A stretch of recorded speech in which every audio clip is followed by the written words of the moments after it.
Best health packages up to 80% discount. Tirumala Diagnostics.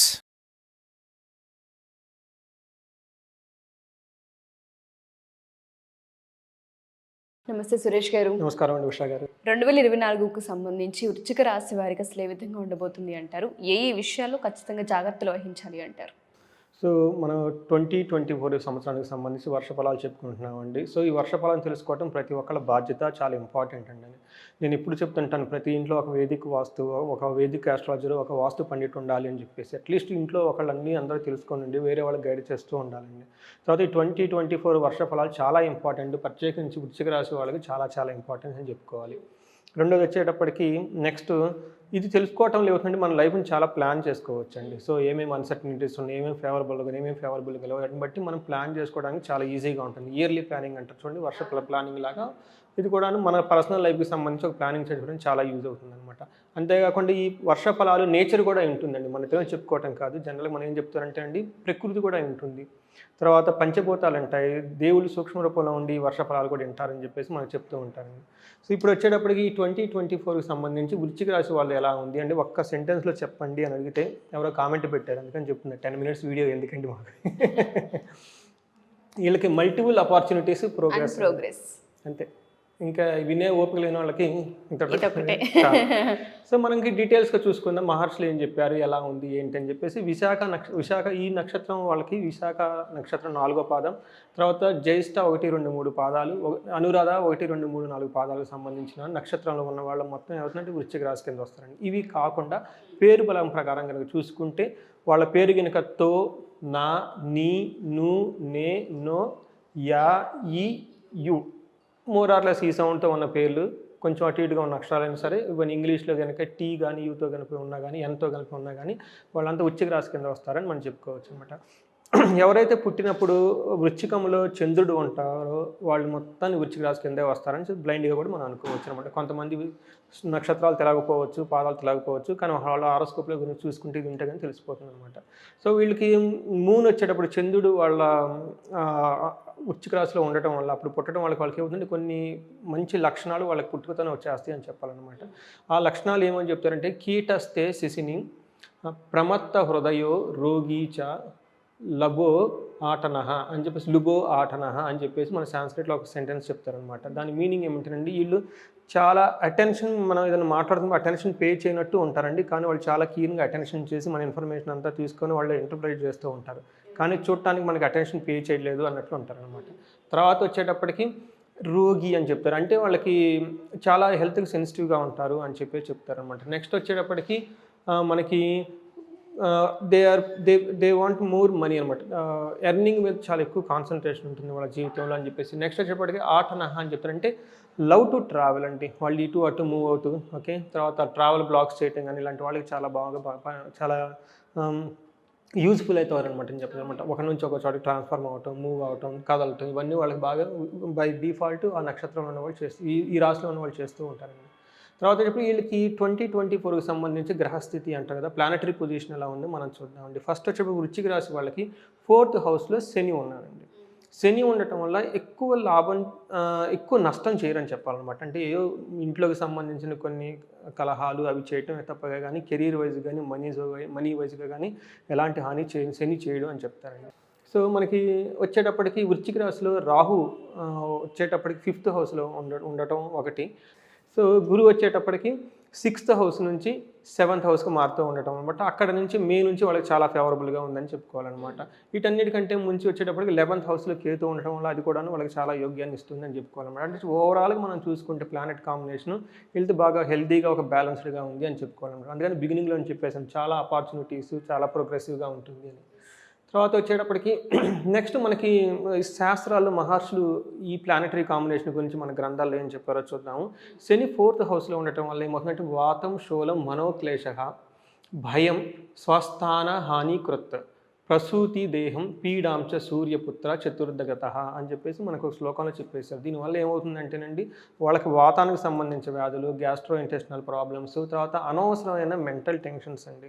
So ఎప్పుడు mind చాలా important అండి. మనకి బాధలన్నీ మైండ్లోనే ఉండేది, యాక్చువల్గా రియల్ లైఫ్లో ఉండేవండి. మనఃక్లేశ అని చెప్పేసి అతిగా నిద్రపోవటం, కోప్పట్టం, ఓకే, ఏదో బాధ పెట్టుకొని ఉండటం, నిద్ర పట్టకపోవటం, ఈ టైపు లక్షణాన్ని మనఃక్లేశ అంటారన్నమాట. ఇవన్నీ వాళ్ళకి 4th హౌస్లో ఉంటారన్నమాట. తర్వాత అనవసరమైన భయం, స్థానం ఏదో మనకున్న పొజిషన్ పోతుందని ఒక భయంతో ఉంటుంది. తర్వాత ప్రసూతి దేహం పీడాంశ అంటే మనకు వచ్చేప్పటికి బాడీ హీట్ కావటం, ఈ టైపు సంబంధించి ఉంటాయి అని చెప్పేసి చెప్తారు. అంటే ఇవి జనరల్గా ఉంటే కానీ అంత ధనాన్ని కానివ్వండి, కీర్తి ప్రదేశాలని హాని చేసే కాదనమాట. జనరల్గా ఉండే ఒక ప్రాబ్లమ్స్ని శని ఇస్తారనమాట. అంటే ఓవరాల్గా శని వచ్చేప్పటికి చాలా మంచి అని చెప్పాలన్నమాట. తర్వాత వచ్చేసి 6th హౌస్లో గురువు గారు వెళ్ళుకుండటం వల్ల ఏమవుతుందంటే మే వరకు అంత అనుకూలంగా లేదు, మే తర్వాత బాగుంది అని చెప్తారనమాట. మే వరకు ఎలా ఉంటుందంటే ధారాపుత్ర విరోధ, అనవసరంగా భార్య బిడ్డలతో గొడవ పట్టడం, స్వజనే కలహాసద, సొంత బంధువుల వెళ్తూ వచ్చి ఫైటింగ్లు చేసిపోవటం, చోర అగ్ని నృపభీతి, దొంగల భయం, అగ్ని భయం, గవర్నమెంట్ అఫీషియల్స్ తోటి, రాజు తర్వాత గవర్నమెంట్ అఫీషియల్స్ తోటి వాళ్ళతో భయం ఇవన్నీ ఉంటాయి. ఎప్పటి వరకు అంటే మే వరకు. అక్కడ నుంచి వీళ్ళకి మళ్ళీ సిచ్యువేషన్ అంతా మారిపోతుంది. వాళ్ళకి ఏమవుతుందంటే అప్పటి నుంచి సేమ్ గురుగారు ఎలా చేస్తారంటే రాజదర్శనం, ఆరోగ్యం, గాంభీర్య గాత్రం, పోషణ, అభిష్టకార్య సిద్ధి అని చెప్తారనమాట. అప్పటి నుంచి ఏమవుతుందంటే గవర్నమెంట్ అఫీషియల్స్, తర్వాత పెద్ద పెద్ద హయ్యర్ అఫీషియల్స్ విజిట్ చేయటం, ఆరోగ్యంగా ఉండటం, మంచి మంచి వాళ్ళని దర్శించుకోవటం, చక్కగా మాట్లాడటం, మనం ఏదైనా మాట్లాడితే మన మాటకి విలువ ఉండటం, తర్వాత అనుకున్న పనులన్నీ జరగటం, ఇవన్నీ వచ్చేటప్పటికి గురువు గారు మనకి అప్పటి నుంచి ఇస్తూ ఉన్నారనమాట. బట్ ఏం చెప్తారంటే ఈ 2 ప్లానెట్స్ కలిపేసి మే వరకు కొంచెం బాగలేదు, అక్కడ నుంచి 75% బెస్ట్ రిజల్ట్స్ ఇస్తున్నాయి అని మనం చెప్పుకోవాలన్నమాట.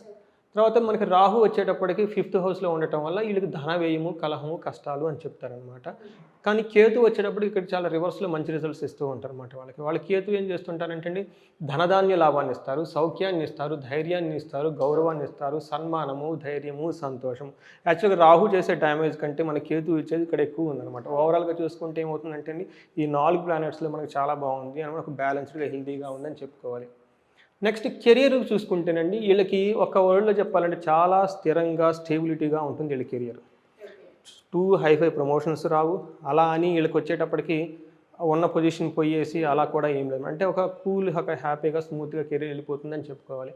అయితే వీళ్ళకి ప్రమోషన్స్ ఎవరెవరు ఎక్స్పెక్ట్ చేసుకుంటున్నారో వాళ్ళకి ఆగస్టు, అక్టోబర్లో సన్ 6th హౌస్లోకి రావటం వల్ల ఆల్రెడీ రావడంతో వాళ్ళకి కొంచెం గవర్నమెంట్ రిలేటెడ్ ఫేవర్స్, తర్వాత జాబ్లో ప్రమోషన్స్ అవన్నీ వచ్చే అవకాశం చాలా ఉంది వీళ్ళకి. Chances of getting good result in the month of August, chances of getting a government job is also favourable for them అండి. తర్వాత హెల్త్ విషయం ఒక రకంగా చెప్పాలంటే వీళ్ళకి ఏదైనా ప్రాబ్లం ఉంది ఈ సంవత్సరం అంటే అది హెల్త్ రిలేటెడ్ అని చెప్పుకోవాలన్నమాట. హెల్త్ రిలేటెడ్లో చాలా అటెన్షన్ పే చేయాలి. మెయిన్గా గ్యాస్ట్రో ఇంటెస్టినల్ ప్రాబ్లం, తర్వాత అబ్డామినల్ డిసీజెస్, ఇవన్నీ వచ్చేటప్పటికి వాళ్ళకి జూపిటర్ వల్ల అయితేనేమండి, సన్ వల్ల అయితేనేమండి, వాళ్ళ ఆస్పెక్ట్ వల్ల అయితేనేమి హెల్త్ రిలేటెడ్ మాత్రం చాలా కేర్ఫుల్గా ఉండాలని చెప్పేసి మనకు చెప్పొచ్చు.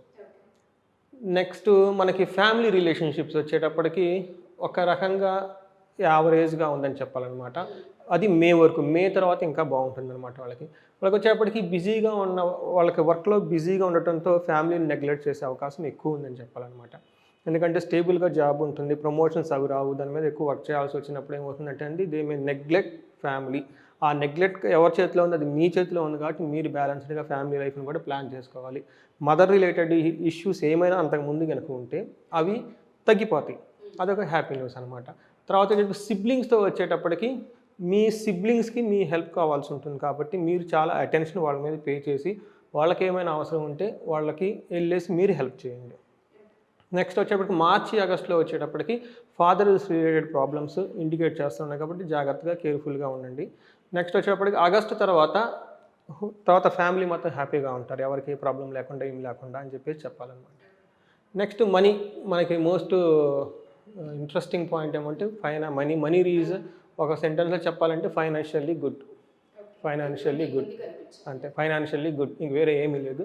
అది కూడా మనకి కేతు ఉండటం వల్ల 11th హౌస్లో ఫైనాన్షియల్ స్టెబిలిటీ ఉంటుంది. ఫైనాన్షియల్ ఛాలెంజెస్ వచ్చేటప్పటికి 2nd హౌస్, తర్వాత మార్స్, సన్ రావడంతో కొంచెం ఛాలెంజెస్గా ఉంటాయి. అది కూడా ఎక్కువ రోజులు కాదు, కొంతకాలం మాత్రమే ఉంటుంది. జూపిటర్ 7th హౌస్లో రావడంతో ఫైనాన్షియల్ ప్రాబ్లమ్స్ కూడా పోతాయి, అది మే తర్వాత జరుగుతుంది అనమాట. సో ఈ లోపు మాత్రం వాళ్ళు ఫైనాన్స్గా కొంచెం ఛాలెంజెస్గా ఉంటుంది బిగినింగ్ ఫస్ట్ 2-3 మంత్స్ అని చెప్పాలి. సో ఇవండి వాళ్ళకి అన్నీ మోస్ట్లీ కవర్ చేసాం ఇన్ లెస్ టైంలో. సో వీళ్ళు ఏమేమి పనులు చేస్తే చాలా బాగుంటుంది అంటే శుక్రవారం పూట అమ్మవారిని పూజిస్తే ఇంకా బాగుంటుంది. అంటే ఓవరాల్గా బాగుంది, ఇంకా బాగుంటుంది అనమాట. ఎందుకంటే మనీ రిలేటెడ్ ఇంకా వాళ్ళకి బాగా స్టెబిలిటీగా ఉండటానికి కానివ్వండి, గ్రోత్ రావడానికి కానివ్వండి, మీరు ఫ్యామిలీతో అటెన్షన్ పే చేయడానికి కానీ ఏం చేయాలంటే ఫ్యామిలీతో అందరితో కలిపేసి ఎక్కడికైనా ఒక విహారయాత్ర ప్లాన్లు కానీ లేదంటే దర్శనాలు పుణ్యక్షేత్రాల దర్శనాలు కానీ ప్లాన్ చేసుకుంటే చాలా మంచిది. తర్వాత గోపూజ చేస్తే ఇంకా కలిసి వస్తుంది. తర్వాత వీళ్ళకి గురువు గారి యొక్క కృపా కటాక్షం ఉండడానికి ఆశ్రమాలు విజిట్ చేయటం, లేదా ఆశ్రమానికి సంబంధించిన ఏమైనా డొనేషన్ చేయటం, అక్కడ వాళ్ళు టైం స్పెండ్ చేస్తే ఇంకా వాళ్ళకి పాజిటివ్ ఎనర్జీ వచ్చి బాగుంటుందండి. సో ఓవరాల్గా 2024 ఈ వృశ్చిక రాశి వాళ్ళకి చాలా బాగుంది. మంచి బోల్డ్ స్టెప్స్ తీసుకొని బిజినెస్ ఎక్స్పాన్షన్స్కి, కెరీర్ ఎక్స్పాన్షన్స్ ప్లాన్ చేసుకుంటే బాగుంటుందని చెప్పేసి నేను I'm wishing them to great success in 2024 అండి. Thank you sir, thank you so much. So ఎవరైనా సరే ఎందుకంటే ఇందాక మనం మాట్లాడుకున్నట్టుగా రిలేషన్స్లో కొంత అవకతవకలు కనిపిస్తున్నాయి కాబట్టి అలా ఎవరైనా సరే పుట్టిన టైంని బట్టి కానివ్వండి లేదా రోజుని బట్టి ఏరియాని బట్టి కూడా కొంత జాతకం మారుతుంది కాబట్టి పర్సనల్గా మీట్ అవ్వాలి అనుకుంటున్నాం. జాతకరీత్యా మాకు ఏవైతే దోషాలు కనిపిస్తున్నాయో, ఏవైతే సరిగా లేవు అని అనిపిస్తుందో వాటికి పరిహారాలు కనుక్కోవాలనుకుంటున్నామని, పర్సనల్గా మాట్లాడాలనుకుంటున్నామని అడిగే వాళ్ళు ఎక్కువ మంది ఉంటారు. వాళ్ళకి మనం అపాయింట్మెంట్ తీసుకునే అవకాశం ఉంటుందా? సో ఉషా గారు, మనం 2 days బ్యాక్ సింహరాశి గురించి చెప్పుకున్నాం, చాలా బాగుందని. చాలా బాగా వైరల్ కూడా అవుతుంది. కింద ఒక కామెంట్ ఒకళ్ళు పెట్టారు, నాకు బాగలేదండి మీరేం బాగుందని చెప్తున్నారని. సో ఇది కామన్గా వస్తుందండి. సో ఇదేమంటే మనం బ్రాడ్గా ఇక్కడ డిస్కస్ చేస్తున్నాం. చాలామంది అందులో 9 రకాల నక్షత్రాలు, వాళ్ళ పేర్లు ఇవన్నీ, కానీ ఇండివిజువల్గా వాళ్ళది హారోస్కోప్ డిఫరెంట్గా ఉంటుంది. ఇది కొంతవరకు మ్యాచ్ అవుతుంది. సో అలాంటి వాళ్ళు ఎవరైనా ఉంటే కనుక మనకి నేను 2 విషయాలు కోరుకుంటాను. ఒకటి, ప్రతి ఇంట్లో వేదిక ఆస్ట్రాలజీ, వేదిక వాస్తు తెలిసి ఉండాలి. ఇది చాలా మీకు యూజ్ అవుతుంది, మీ కెరీర్ని, లైఫ్ని, మీ జీవితాన్ని ప్లాన్ చేసుకోవడానికి. రెండోది చెప్పటికి ఎఫర్ట్లెస్ జర్నీ అండి. మనం చేసే ఈ జీవితాన్ని చాలా ఎఫర్ట్లెస్గా, సంతోషంగా, హ్యాపీగా మనం జీవించాలి అని చెప్పేసి మన మహర్షులు ఈ శాస్త్రాన్ని మనకి ఇచ్చారనమాట. దీన్ని తెలుసుకోవాల్సిన బాధ్యత ప్రతి ఒక్కరిది. నేను ఒక చిన్న ఎగ్జాంపుల్ చెప్తానండి. 1 week బ్యాక్ ఒక క్లయింట్ ఫోన్ చేశారండి. వాయిస్ చిన్నగా మాట్లాడుతున్నారు. ఏంటండి అని అడిగితే నాకు సూసైడ్ చేసుకోవాలనిపిస్తుంది అన్నారు. నేను 2 times వాళ్ళకి first day, second day counselling తీసుకున్నాను ఆస్ట్రాలజికల్ పాయింట్ ఆఫ్ వ్యూలో. మీరు నమ్ముతారో లేదా, నెక్స్ట్ వీక్ వాళ్ళు నాకు ఫోన్ చేసి ఏమంటే నేను మిషనరీ కొనుక్కోబోతున్నాను, బిజినెస్ ఎక్స్పాన్షన్ చేస్తున్నాను, మంచిగా గైడెన్స్ ఇవ్వండి అంటే వితిన్ 1 weekలో ఎలా వచ్చిందంటేనండి, నేను మిరాకిల్ ఏం చేయాలి, మన మహర్షులు ఆల్రెడీ పెట్టేసి మనకి ఎలా స్మూత్గా మన లైఫ్ని లీడ్ చేయాలి, ఎలా ఎఫర్ట్లెస్గా ఉండాలి, అవి తెలుసుకొని వాటిని ఫాలో అయిపోతే we become a burden free అండి. చాలా బాగుంటుంది. ఇవన్నీ కనెక్ట్ అవ్వడం, తెలుసుకోవాలని బాధ్యత అందరికీ ఉంది. నాకు కూడా ఏమందరికి చెప్పాలని చెప్పేసి ఒక మిషన్, ఒక అంబిషన్ పెట్టుకొని ఉన్నానండి. సో ఎవరైనా సరే ఇలాంటి విషయాలు వాళ్ళు ఇంకా అంటే బియాండ్ ఆఫ్ దీనికి సంబంధించి ఖచ్చితంగా ఉంటాయి. వాళ్ళకి ఇండివిజువల్గా ఏమైనా ప్రాబ్లమ్స్ ఉన్నా, ఏమన్నా కానీ మనకి స్క్రీన్ మీద కనిపిస్తున్న నెంబర్కి కానీ కనెక్ట్ అయితే వాళ్ళకి ఆస్ట్రాలజికల్ పాయింట్ ఆఫ్ వ్యూలో, కాస్మిక్ పాయింట్ ఆఫ్ వ్యూలో వాళ్ళకి మనం గైడెన్స్ ఇచ్చేసి వాళ్ళ లైఫ్ని మనం ఎఫర్ట్లెస్గా మనం వాళ్ళు జీవించి ఎలా అని గైడెన్స్ ఇవ్వచ్చు. Sure sir, thank you sir, thank you so much. Thank you అండి ఉషా గారు. జాతకరీత్యా ఎవరైనా సరే సురేష్ గారిని కనుక కలవాలి అనుకుంటే కింద స్క్రోల్ అవుతున్న కాంటాక్ట్ నుండి కాంటాక్ట్ చేయొచ్చు. ఆఫ్లైన్ కానివ్వండి, ఆన్లైన్ కానివ్వండి అపాయింట్మెంట్ తీసుకోవడం జరుగుతుంది. ఏ చిన్న డౌట్ ఉన్నా, ఎంక్వైరీ కోసమైనా సరే కింద స్క్రోల్ అవుతున్న కాంటాక్ట్ నుండి కాంటాక్ట్ చేయండి. Thank you.